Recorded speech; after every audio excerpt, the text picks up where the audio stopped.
Hey everyone, and welcome to episode 6 of the Ski the Kingdom show. This is our podcast series looking to give more coverage, more awareness, and more exposure to all the great things going on within the UK snowsports scene. This week's episode is staying on the theme of building a snowsports brand, and this time looking at how you can set up your own. So let's get right into today's show.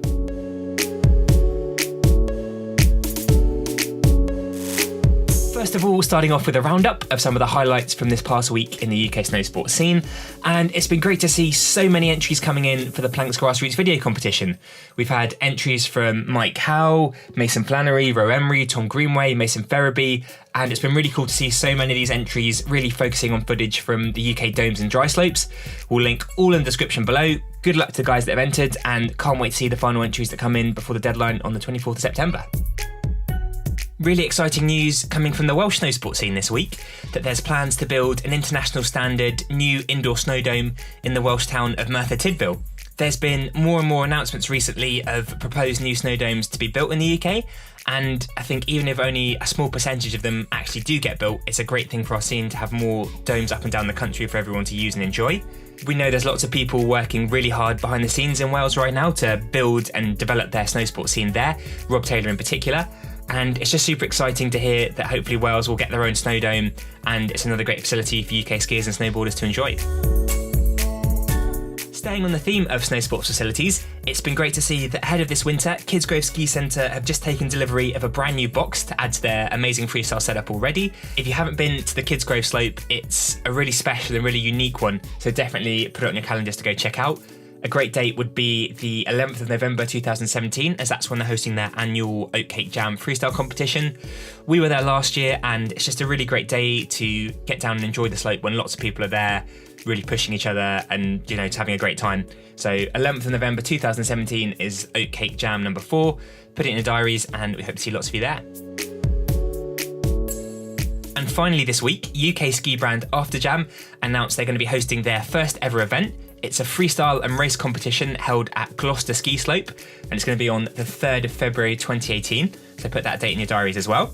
We've been talking to the AfterJam team to hear a little bit more about what they've got planned during the day, and they've got some really special things such as slopeside DJs all day, an après style after party, and also incorporating Gloucester's airbag into their freestyle course. So a really special event and one not to miss.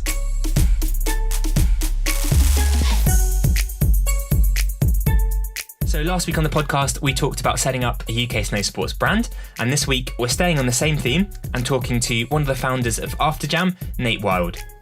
If you haven't come across AfterJam yet, they're a really exciting UK snowsports brand who have really progressed and developed so much over this past year, and I know they've got lots of exciting things planned for this upcoming winter. So I caught up with Nate on Skype this week to have a chat and learn more about the brand. So thank you very much, Nate, for being on the podcast. I think first things first, for the people that maybe haven't come across yourself or AfterJam yet, give us a bit of an introduction to your backstory and kind of how you came to be where you are today. Well, yeah, my name is Nate Wilde. 24, so I've been out of uni for a few years now. I've got that cliche of pretty much being obsessed with skiing all my life. And then after uni, I dabbled with the full-time office job at solicitors, but it really wasn't the place for me, to be honest with you. And then after a brief stint there, went off to do a few seasons out in the Alps, got drawn in by the snowsports culture even more. And since then, I've been involved as much as I can in the scene. And as I'm currently managing a skiwear brand, I'm pretty stoked with how it's all turned out. Nice. I think that's a story I guess a lot of people can relate to, of kind of, they've got the passion for snowsports and the kind of the office world isn't quite for them yet. Let's keep on AfterJam. Tell us about your brand, kind of, it's a huge story behind it, how it all kind of got started and kind of what your goals and ambitions are with it. Well, I wanted something long term in the mountains, to be honest with you, that I wasn't really getting from the season work I was doing. So I started to look for a full-time job at a ski brand after I came back from my last season in team. And to be honest with you, I couldn't find one. There were not really many openings going. I barely even found anything to apply to. So after a bit of time, I thought there's probably a reasonable enough gap in the market to start my own. So I looked into it for a while, did a bit of planning, and then quickly realised I'd probably need another pair of hands involved. So that's when I approached Sam, my business partner. I met him in VT on my first season. I mean, we've done a bit of travelling together, and he's got a real love for snowsports as well. So I knew he'd be perfect for the role, and it really didn't take much for him to get on board with the idea. Yeah, he was keen to get involved straight away. Yeah. And was it really kind of, that's really interesting to hear that maybe there wasn't so many jobs with the bigger companies and stuff that you kind of felt compelled to start your own? Had Sam kind of had the same experience, or was that just it was the right place, right time, and you thought we're gonna go for this? And I think it was more sort of right place, right time. I mean, at the point I thought, well, if I don't give it a go now, it's the opportunity's not really going to come by again. So, in a way, I'm quite glad. I mean, it would have been awesome to go up and sort of, I know, get a marketing job at Salaville or something like that, you know. But I mean, I'm so happy it turned out the way it did, because obviously, you know, it's opened these doors and I've got to do this. So I'm glad I took that risk. And talk us through, I guess, running your own brand always seems like the dream, and it's the perfect lifestyle. You can go and do whatever you want, ski whenever you want, that kind of stuff. But what's the actual, I'm sure it's not quite the same. There's a lot of hard work that we don't see. What's the kind of reality been for you, kind of building AfterJam this past year or so? What's it been like? Well, I mean, day to day, there isn't actually that much skiing involved at all for me. I mean, obviously being based in the UK, I do try and get out there as much as I can. I mean, it's been hard these last few months in the off season, you know, skating between snow domes and dry slopes up and down. But yeah, it's nowhere near as much fun as the winter for sure. What I guess kind of building on, what's your plans? Obviously, you're a UK brand. Kind of, what's your plans this winter? I mean, are you looking to be back and forth from the UK, or kind of base yourself in a season? What are you thinking, or is it still very open for grabs and up for debate? It's going to be back and forth in the UK. Did float the idea of going out there and just doing the full season again, being able to take it out there with me. But at the moment, I think it's better for the brand for me to currently stay in the UK, just because it would put, I mean, too much pressure on other parties to take up certain responsibilities that needed to be done from the UK, sort of managing all the stock and things like that, doing the orders, and you know, it's bits which, for now, I think I should definitely stay here. But I'm going to be going out as much as I can. I'm aiming for, I think, 8 to 10 weeks, spread out throughout the season. So yeah, I'm hoping to still get a fair bit done. I guess that's pretty much kind of 8 to 10 weeks is kind of that space that a good season you probably get that much skiing in anyway. So it's perfect. We've almost jumped ahead of ourselves here as well. Kind of tell us about AfterJam, the brand, and kind of what you guys do and what you're looking to put out there in the snow sports market. Well, I mean, we got a lot of involvement with different areas of snow sports that you really see a lot of brands getting involved with. For example, obviously the uni scene of snow sports, it's huge, and I think it's a market that people don't seem to realize how big it is.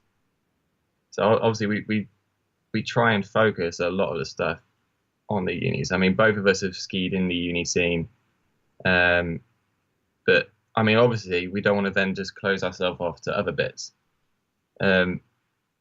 So bid season airs as well. We know how important that is to people, and everyone living out there is a different culture, really. So what we're trying to be doing mainly is bringing that lifestyle to the brand and sort of sharing that with everyone in the UK who's not really sort of probably aware of it. I mean, for myself, when I was at uni, I mean, I had an older brother who did, I think, 9 seasons. So I had that, but I mean, I still didn't really know much about the season life.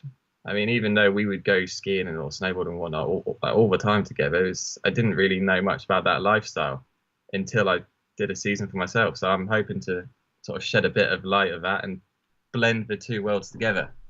That's really cool. Kind of, I guess, bring the word back to the uni scene and let them know how good it is.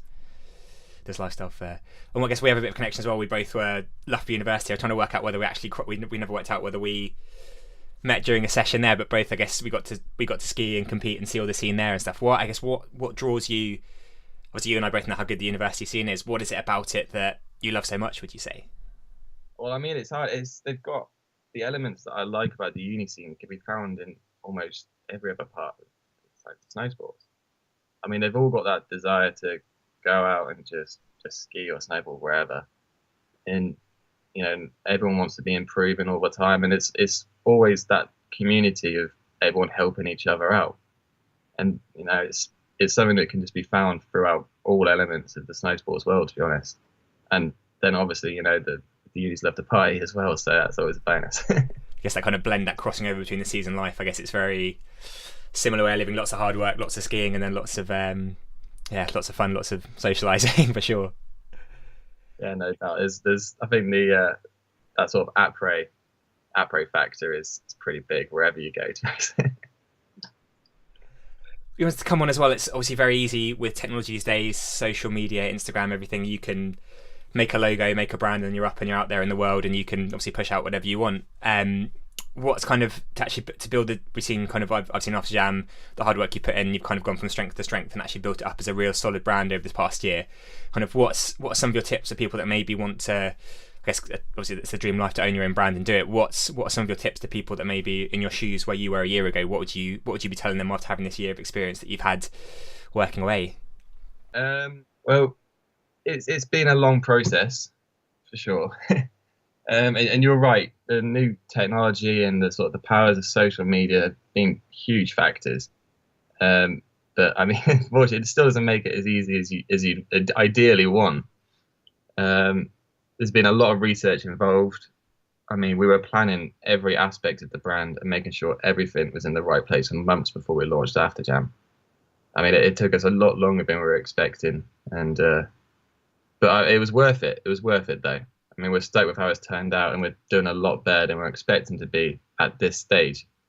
But for tips on, you know, if you wanted to start your own snow sports brand, probably an important one, obviously after getting your company registered and whatnot, is probably registering a trademark. This is a bit of advice that was given to us to start with, and I'm so glad it was, because you don't want to be caught out later down the line by a larger company sort of coming on and be, oh, you're infringing on this or that. And unfortunately, I do know a few companies that this has affected. So that was probably the best bit of advice that someone gave to me on it. Other than that, a lot of research. I can't stress how vital this is. Sort of, researching other brands, trends in the market, then suppliers, manufacturers, print, etc. All the different elements of the clothes that you need to choose between. And then social media presence, obviously a big one too. So letting people know about the brand, and definitely don't underestimate that. Yeah, I think, and finally, obviously, like you say, you're kind of working months ahead of yourself to get everything ready for this season. I guess it's coming up now. It's kind of that time where it's kind of turning into autumn. It kind of feels like winter's almost here. What have you got planned for sort of 2017, 2018 winter? I guess what can you tell us of all the surprising things you're going to be rolling out along the winter as it comes? Well, I mean, obviously for the winter, aiming to bring out numerous new clothing releases. We've got some buffs, maybe a jacket, some socks, ski socks. But we've got a lot of things in the pipeline. Unfortunately, we won't be able to produce all of them. We know this as it is now. I mean, we've got a lot of options out there for us, and we've got them all lined up, but we know we won't be able to manufacture all of them.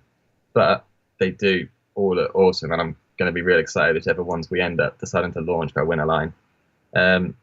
We do have a tech riding hoodie planned, but we're definitely going to be cutting it close to the launch of that item. So there may be a delay on that. Not by long, but I mean, we'll definitely have it for winter, but just maybe not the main launch we have. Obviously, we try and keep everyone updated with the AfterJam activities as much as we can on social media. So almost any news that we have, we'll be putting on there. I'm really looking forward to showcasing some of the talent we have in the AJ collective of our team riders next season, though. We've got a few riders on the uni circuit, Jamie, Adam and Julie, who will be able to compete throughout the year representing AfterJam and the university. So they're going to be getting up and down the country a lot with the competitions and stuff like that. And then we've got our two newest athletes on the team, 13-year-old Ella Taylor-Tipton, who's been shredding it up and down the country for a while. And, there's some huge potential there. And just this week, Swiss freestyle skier Luca Vassa has joined the team, and yeah, he's pretty sick as well. So we can expect to see some big things from all the riders next season, I'm sure. Seems a real nice mix of kind of, you've got obviously some really hardcore UK skiers, and then seasonaires out in the Alps, and then university circuit. So kind of all aspects all covered. Yeah. I mean, we try to spread out everything. As I've been saying, our roots have of the brand are spread out through, from the uni scene to the season lifestyle. So we want to reflect that in what we do with the brand. Yeah, it's awesome. And there's one thing we've kind of had a few conversations about. Can you drop hints about something happening early next year, or is that too early to say? Definitely. Yeah. So on the other side of things, we do have something big planned in an event format. We're pretty sure it's going to be on the 3rd of February. Fairly soon that's locked down now, and it's going to be a freestyle and racing competition at Gloucester Ski and Snowboard Centre. It's going to be an event open to everyone, uni teams, people wanting to represent their local slopes, or just those generally fancying a shred. We've got some seriously exciting things lined up for it, so it's not going to be one to miss. I mean, there's going to be slopeside DJs throughout the event. There's après style after parties, and the formats for the events themselves are slightly different to what's usually seen. So they're going to be quite exciting. I mean, then we're trying to integrate the airbag at the centre into the freestyle competition. So that's going to be fun for sure. Nice. A date you want to put in your diaries now and save for next winter. 100%. Yeah, 3rd of February. Perfect. Nate, thank you so much for your time. Just before we go, where can we follow yourself? Where can we follow AfterJam? Your riders, kind of where's the best place to keep in touch with all you're up to? Well, I mean, any of our media outlets, we try and update them all fairly regularly and consistently. We try and do daily updates for our Facebook page and Instagram, so they're definitely ones to check out. And then obviously the website, AfterJamSnow.com, we do as much as we can on there as well, and obviously that's where the store is, and you can see the gear, you can see all the universities that we work with as well, and there's riders profiles and things like that for the AJ Collective. So I mean, yeah, it's all out there, and yeah, we'd love for everyone else, have a go and get involved. So thank you very much for your time this week, Nate. We really appreciate it. Thank you very much for listening to this week's episode of the Ski the Kingdom show. We hope you enjoyed it. And as always, if you have any comments, any feedback, or any suggestions, please put them in the comments below. Thank you very much for listening, and we'll see you next week.